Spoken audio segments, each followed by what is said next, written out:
నమస్తే, నేను రోజా. మానవ చరిత్రలో మరుగున పడిన చీకటి కోణాలు, విజ్ఞాన ప్రపంచంలో సామాన్యుడికి చేరని విజ్ఞాన వీచికలకు వేదిక ఈ మిస్టరీస్ హిస్టరీస్.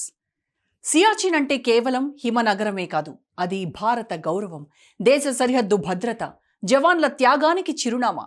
దాదాపు 4.5 దశాబ్దాల క్రితం సియాచిన్పై ఆధిపత్యం సాధించడానికి పాక్ గుంటనక్క కుట్రే కారణం. అంతేకాదు, సియాచిన్ ఆక్రమించి తన దేశ భూభాగంలో సియాచిన్ పర్వతాలను చూపించి అంతర్జాతీయంగా భారత్ను చిక్కుల్లోకి నెట్టాలని చూసింది. పాక్ రహస్యాలను ముందుగానే పసిగట్టారు మన రా ఏజెంట్స్. దీంతో భారత్ చాలా వేగంగా స్పందించింది. చైనా, పాక్ దేశాల మధ్య వారధిగా ఉండే సియాచిన్ పర్వతాలపై భారత్ ముందే ఆధిపత్యం సాధించింది. ఇది భారత్ అసలైన విజయంగా చెప్పుకోవాలి. సియాచిన్ పర్వత శ్రేణులపై భారత్ ఆధిపత్యం సాధించిన అద్భుతాలను నేటి మిస్టరీస్ హిస్టరీస్లో పరిశీలిద్దాం.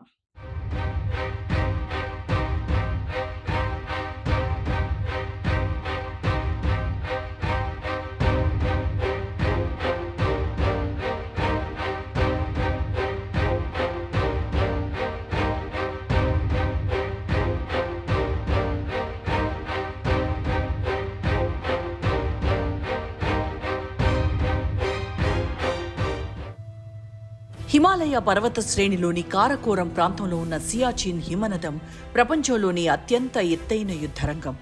20,000 అడుగుల ఎత్తులో ఉన్న ఈ ప్రదేశం వ్యూహాత్మకంగా భారత్కి, పాకిస్తాన్కి, చైనాకు సమానంగా ప్రాధాన్యం కలిగింది. ఇక్కడ ఎవరు ఆధిపత్యం సాధిస్తే 3 దేశాల మధ్య సరిహద్దు సమీకరణాలను ప్రభావితం చేసే అవకాశం ఉంది. అందుకే 1970ల నుండి పాకిస్తాన్ ఈ ప్రాంతంపై పట్టు సాధించడానికి పలు కుట్రలు పన్నింది.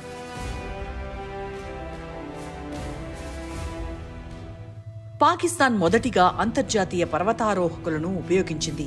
వారికి తమ మ్యాప్ ప్రకారం అనుమతులు ఇచ్చి సియాచిన్ ప్రాంతాన్ని పాకిస్తాన్ భూభాగంలో చూపించసాగింది.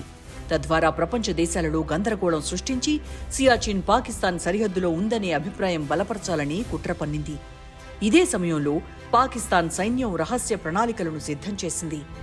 1983లో యూరప్ దేశాల నుండి ప్రత్యేకమైన హై ఆల్టిట్యూడ్ గేర్ కొనుగోలు చేసింది. ఈ పరికరాలు సాధారణంగా మంచుతో నిండిన ఎత్తైన పర్వతాల్లో యుద్ధానికి మాత్రమే ఉపయోగపడతాయి. ఇది చూసి భారత గూఢచారి సంస్థలకు అనుమానం కలిగింది. అప్పటికే పాక్లో రహస్యంగా ఉన్న రా సభ్యులు పాక్ రహస్య ప్రణాళికలపై నిఘా పెట్టారు.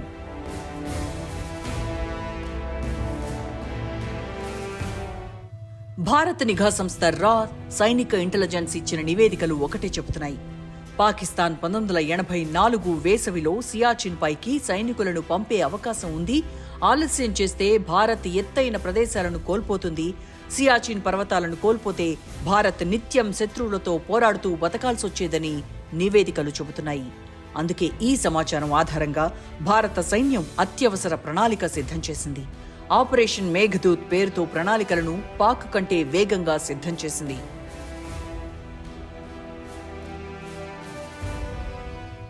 1984 ఏప్రిల్ 13న భారత సైన్యం చరిత్ర సృష్టించింది. ఆపరేషన్ మేఘదూత్ పేరిట లేహ్ నుండి హెలికాప్టర్లలో సైనికులను ఎత్తైన సియాచిన్ ప్రాంతాలకు తరలించింది. -50 డిగ్రీల సెల్సియస్ వరకు ఉష్ణోగ్రతలు, తక్కువ ఆక్సిజన్, మంచు తుపానులు ఎన్ని ఎదురైనా సైనికులు ధైర్యంగా ముందుకు సాగారు. భారత్ అత్యంత వ్యూహాత్మకమైన సాల్టోరో రిడ్జ్ను పూర్తిగా స్వాధీనం చేసుకుంది. ఈ ఎత్తైన ప్రదేశం చేతిలో ఉంటే కింద భాగంలో ఉన్న పాకిస్తాన్ సైన్యం ఎప్పటికీ పైచేయి సాధించలేదు. సియాచిన్పై భారత్ ఆధిపత్యం శత్రుదేశాల ఎత్తుగడలను నిరోధించడానికి, పాకిస్తాన్, చైనాల నుంచి ముప్పును అడ్డుకోవడమే. 4 దశాబ్దాల క్రితం ప్రారంభించిన ఆపరేషన్ మేఘదూత్ ద్వారా భారత్ సియాచిన్పై తన పట్టును సాధించింది. సియాచిన్ భూభాగంలో శత్రు దేశాల ఎత్తులను నియంత్రించడం ద్వారా పాకిస్తాన్, ఆక్రమిత కాశ్మీర్, చైనా మధ్య వ్యూహాత్మక మార్గాన్ని కూడా నిరోధిస్తుంది. అందుకే హెలికాప్టర్ల వినియోగం, అధునాతన రవాణా, సైనిక స్థావరాల ఏర్పాటుతో కఠినమైన సియాచిన్ భూభాగంపై భారత సైన్యం తన పట్టును కొనసాగిస్తోంది. కఠినమైన సియాచిన్ వాతావరణంలో ప్రతి ఏడాది 100 మంది సైనికులను కోల్పోవాల్సి వస్తోంది. భారత సైన్యం ముందస్తు చర్యలతో పాకిస్తాన్ ప్రణాళికలు చెదిరిపోయాయి. ఆలస్యంగా చేరుకున్న పాకిస్తాన్ సైన్యం అప్పటికే భారత్ స్థావరాలు ఏర్పరచుకున్నందున కిందికి పరిమితమైపోయింది. ఎత్తులో ఉండే భారత్ తుపాకులు కిందనున్న పాకిస్తాన్ సైన్యాన్ని తరచూ అణిచివేశాయి. తరువాతి దశాబ్దాలలో పాకిస్తాన్ ఎన్నో దాడులు చేసినా భారత్ను కదిలించలేకపోయింది. భారత్ సియాచిన్ను నియంత్రణలో ఉంచుకోవడం వల్ల 2 ప్రధాన లాభాలు కలిగాయి. పాకిస్తాన్, చైనా మధ్య భౌగోళిక సంబంధాన్ని పూర్తిగా కట్ చేసింది. వ్యూహాత్మకంగా అత్యంత కీలకమైన సాల్టోరో రిడ్జ్పై ఎప్పటికీ భారత జెండా ఎగురుతోంది.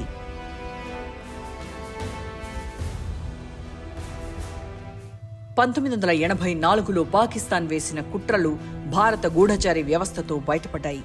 ఆ సమాచారంపై ఆపరేషన్ మేఘదూత్ ద్వారా భారత సైన్యం సియాచిన్పై పట్టు సాధించింది. అప్పటి నుండి నేటి వరకు సియాచిన్ భారత్ నియంత్రణలోనే ఉంది.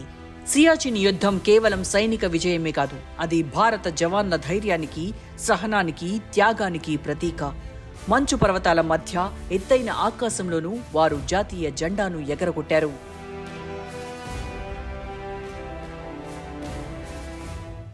1984లో పాకిస్తాన్ సియాచిన్ హిమానీ నదంలోకి చొరబడ్డానికి ప్రణాళికలు వేస్తున్నట్లు చూపించే కీలకమైన సమాచారాన్ని రా అడ్డుకుంది.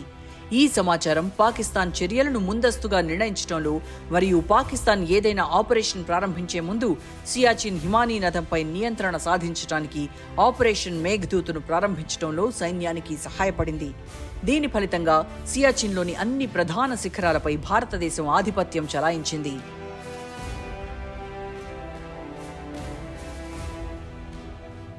కారకోరం పర్వత శ్రేణులు కేవలం భౌగోళిక అద్భుతం మాత్రమే కాదు, భారత్ భద్రతకు సహజమైన కవచం. సముద్ర మట్టానికి 20,000 అడుగుల ఎత్తులో విస్తరించి ఉన్న సియాచిన్ హిమనదం ప్రపంచంలోని అత్యంత ఎత్తైన యుద్ధరంగంగా ప్రసిద్ధి చెందింది. 1984 నుండి భారత్ నియంత్రణలో ఉన్న ఈ ప్రాంతం పాకిస్తాన్, చైనా వ్యూహాత్మక కలయికను అడ్డుకుంటూ దేశ రక్షణలో కీలక పాత్ర పోషిస్తోంది.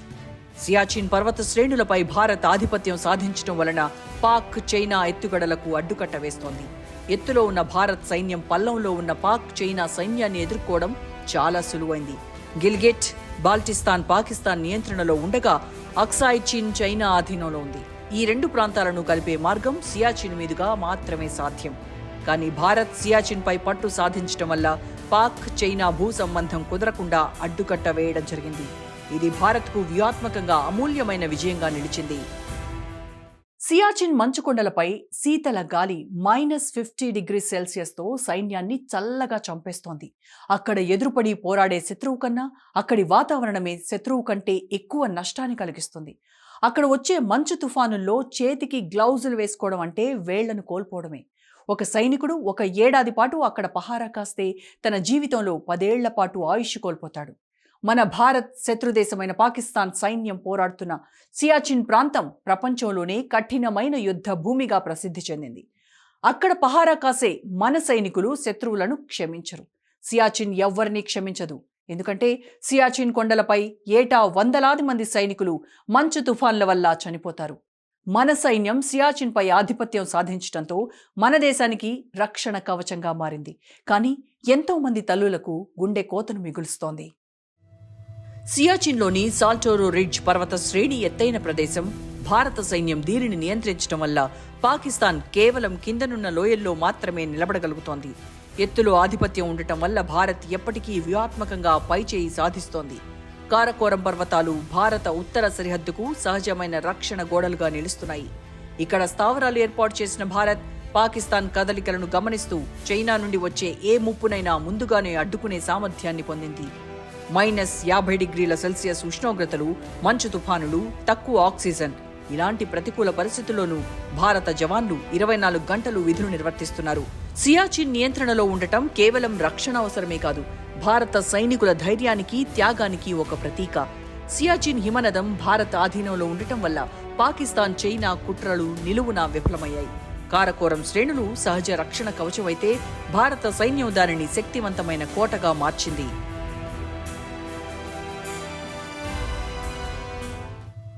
హిమాలయాల హృదయంలో ఉన్న సియాచిన్ హిమనదం ప్రపంచంలోని అత్యంత ఎత్తైన యుద్ధరంగం.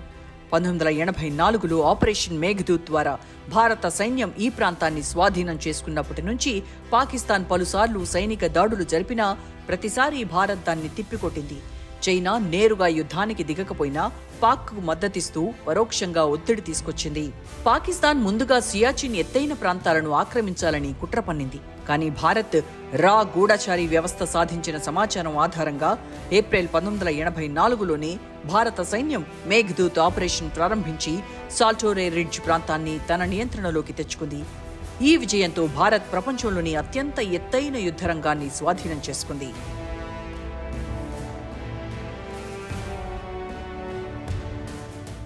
(1987లో పాకిస్తాన్ సైన్యం సియాచిన్ సమీపంలోని బిలాఫండ్లా వద్ద దాడి చేసింది. భారత సైన్యం అద్భుతమైన ధైర్యంతో ప్రతిఘటించి పాకిస్తాన్ ప్రయత్నాన్ని పూర్తిగా తిప్పికొట్టింది. ఈ సంఘటనలో భారత్ మరిన్ని ఎత్తైన ప్రాంతాలను బలపరుచుకుంది. 1987లో జరిగిన బిలాఫండ్లా ఘర్షణ ఆపరేషన్ రాజీవ్ భారతదేశానికి గౌరవప్రదమైన విజయాన్ని అందించింది. ఈ యుద్ధంలో భారత సైన్యం పాకిస్తాన్ సైన్యాన్ని ఓడించి బిలాఫండ్లా పర్వతగిరిపైన ఉన్న క్వాయిడ్ పోస్టును స్వాధీనం చేసుకుంది. ఈ ఘర్షణలో భారత సైన్యం 4 సైనికులను కోల్పోయింది. కాగా పాకిస్తాన్ సైన్యం 6 సైనికులను కోల్పోయింది.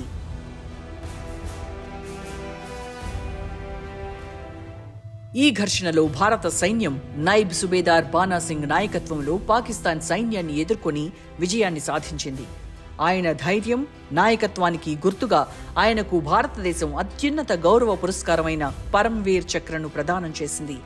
ఈ ఘర్షణ భారత సైన్యానికి సియాచిన్ ప్రాంతంలో తన స్థితిని మరింత బలపరచడానికి మరియు పాకిస్తాన్ సైన్యానికి వ్యతిరేకంగా వ్యూహాత్మకంగా పైచేయి సాధించడానికి కీలకమైన ఘట్టంగా నిలిచింది.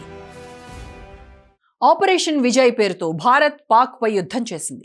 పాకిస్తాన్ సైన్యం నియంత్రణ రేఖ ఎల్ఓసి వెంబడి ఉన్న భారత భూభాగంలోకి చొరబడి శిఖరాలను ఆక్రమించడంతో ఈ యుద్ధం ప్రారంభమైంది.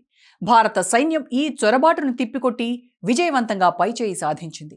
ఈ యుద్ధంలో భారత్ సైన్యం 527 మంది మరణించగా పాకిస్తాన్ వైపు మరణించిన వారి సంఖ్య ఎక్కువగానే ఉంటుందని భావిస్తున్నారు. ఈ యుద్ధంలో ప్రాణత్యాగం చేసిన సైనికులకు గుర్తుగా ప్రతి ఏటా కార్గిల్ విజయ్ దివస్ జరుపుతున్నారు. శత్రుదేశంపై భారత్ సాధించిన విజయ గాథ వెనక వాస్తవ విషయాలను ఒకసారి చూద్దాం. కార్గిల్ యుద్ధంలో భారత సైన్యం సుమారు 527 మంది సైనికులను కోల్పోయింది.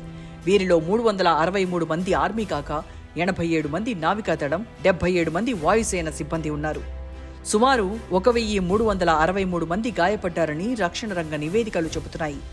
భారత సైన్యం పాకిస్తాన్ సైన్యాన్ని 160 కిలోమీటర్ల మేర వెనక్కి నెట్టి కీలక ప్రాంతాలను తిరిగి స్వాధీనం చేసుకుంది. ముఖ్యంగా టైగర్ హిల్, టోలోలింగ్, బటాలిక్ వంటి ప్రాంతాలు భారత నియంత్రణలోకి వచ్చాయి. కార్గిల్ యుద్ధం ప్రధానంగా లడక్ ప్రాంతంలో జరిగిన సియాచిన్ సమీప ప్రాంతాల్లో కూడా పాకిస్తాన్ కదలికలు జరిగాయి. భారత్ అప్పటికే సియాచిన్లో బలమైన స్థావరాలు ఏర్పాటు చేసుకోవడం వల్ల పాక్ ప్రయత్నాలు విఫలమయ్యాయి. పాకిస్తాన్ సైన్యం సుమారు 3000 మంది సైనికులను కోల్పోయింది. అయితే పాకిస్తాన్ అధికారికంగా ఈ సంఖ్యను నిర్ధారించలేదు. పాకిస్తాన్ సైన్యం సుమారు 665 మంది గాయపడ్డారు. అంతర్జాతీయ ఒత్తిడి, భారత సైన్యపు ప్రతిఘటన కారణంగా పాకిస్తాన్ సైన్యం వెనక్కు తగ్గింది.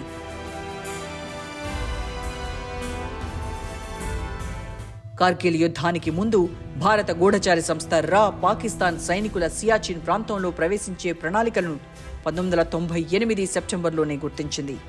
అయితే ఈ సమాచారాన్ని సమర్థవంతంగా ఉపయోగించడంలో విఫలమైంది.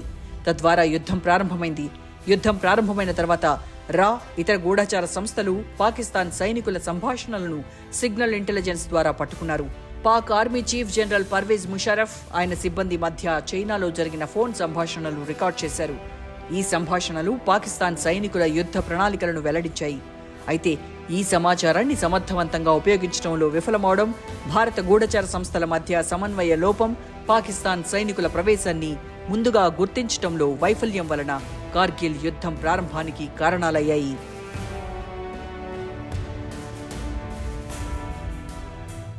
ఈ సంఘటన తర్వాత భారత ప్రభుత్వం కార్గిల్ సమీక్షా కమిటీ ఏర్పాటు చేసి భద్రతా వ్యవస్థలో సంస్కరణలు చేపట్టింది.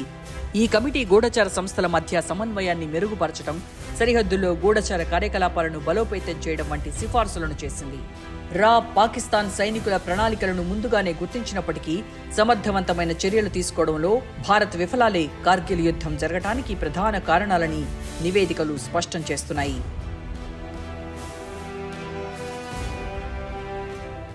భారీ ప్రాణ నష్టం, కఠిన వాతావరణ పరిస్థితులు, పాకిస్తాన్ వైఫల్యాలు ఇవన్నీ కలిసి రెండు దేశాలు 2003లో కాల్పుల విరమణ ఒప్పందం చేసుకోవడానికి దారితీశాయి. అయితే పాక్ సైన్యం మాత్రం కాల్పుల విరమణ ఒప్పందాన్ని ఉల్లంఘించి అప్పుడప్పుడు కాల్పులు కొనసాగిస్తూనే ఉంది.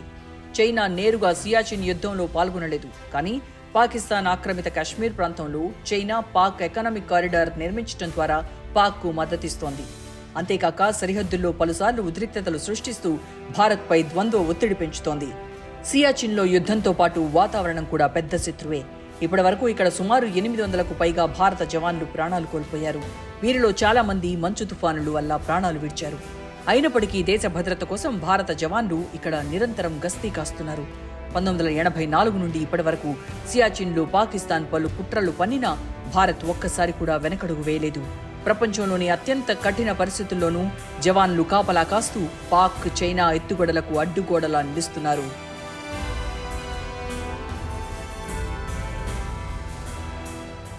సియాచిన్ పర్వత శ్రేణులపై 30 ఏళ్లుగా సైనికులు పహారా కాస్తున్నారు. ఇది కష్టానికి తగినదేనా? ఇటీవల సియాచిన్ హిమానీ నది నుండి సైనికుల కాపలాను తొలగించాల్సిన అవసరం గురించి చాలా చర్చలు జరిగాయి. ఈ చర్చలు 2012 ప్రారంభంలో గయారీ వద్ద జరిగిన హిమపాతంలో 139 మంది పాకిస్తాన్ సైనికులను కోల్పోయిన పాకిస్తాన్ ఆర్మీ చీఫ్ జనరల్ నుండి వచ్చినట్టు కనిపిస్తోంది. మన దేశంలో చాలా మంది గొప్ప వ్యూహాత్మక రచయితలతో సహా సైనికీకరణ దృక్పథానికి మద్దతిస్తున్నారు. ట్రాక్ 2 దౌత్య చొరవపై భారత్ పాక్ దేశాలు సంతకం చేసినట్టు తెలుస్తోంది. 1949 కరాచీ ఒప్పందం, 1982 సిమ్లా ఒప్పందం నుండి ఈ ప్రాంతం పట్ల ఇండో పాకిస్తాన్ దృక్పథాలలో మార్పు వచ్చింది.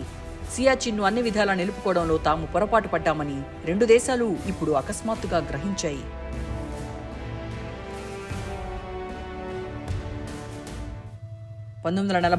లో UN నిర్వచించిన నియంత్రణ రేఖ కరాచీ ఒప్పందంగా మారింది.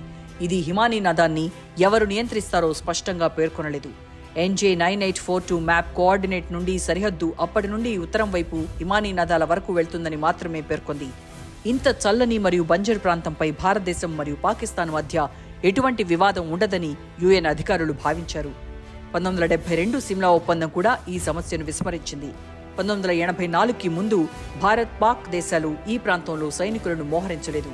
అయితే పాకిస్తాన్ కార్టోగ్రాఫిక్ దురాక్రమణ చేయాలనుకోవడంతో 1984లో మన దేశం విజయవంతమైన ఆపరేషన్ మేఘ్దూత్తో ప్రారంభమైన సంఘర్షణకు దారితీశాయి.